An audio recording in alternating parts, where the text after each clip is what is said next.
நம்ம 6th standard term 1ல் தமிழில் இருக்க உரைநடைக்கு நம்ம ஒன் வேர்ட்ஸ் வந்து பார்க்க போகிறோம்.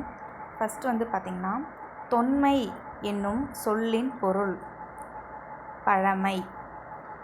இடப்புறம் என்னும் சொல்லை பிரித்து எழுத கிடைப்பது இடம் ப்ளஸ் புறம். சீரிழமை என்னும் சொல்லை பிரித்து எழுத கிடைப்பது சீர்மை ப்ளஸ் இளமை. சிலம்பு ப்ளஸ் அதிகாரம் என்பதனை சேர்த்து எழுத கிடைக்கும் சொல் சிலப்பதிகாரம்.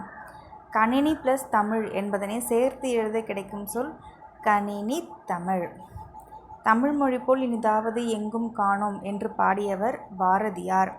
மா என்னும் சொல்லின் பொருள் விலங்கு. நெக்ஸ்ட் கோடிட்ட இடத்தை நிரப்புக. நாம் சிந்திக்கவும் சிந்தித்ததை வெளிப்படுத்தவும் உதவுவது மொழி. தமிழில் நமக்கு கிடைத்துள்ள மிக பழமையான இலக்கண நூல் தொல்காப்பியம். மொழியை கணினியில் பயன்படுத்த வேண்டுமெனில் அஃது எண்களின் அடிப்படையில் வடிவமைக்கப்பட வேண்டும்.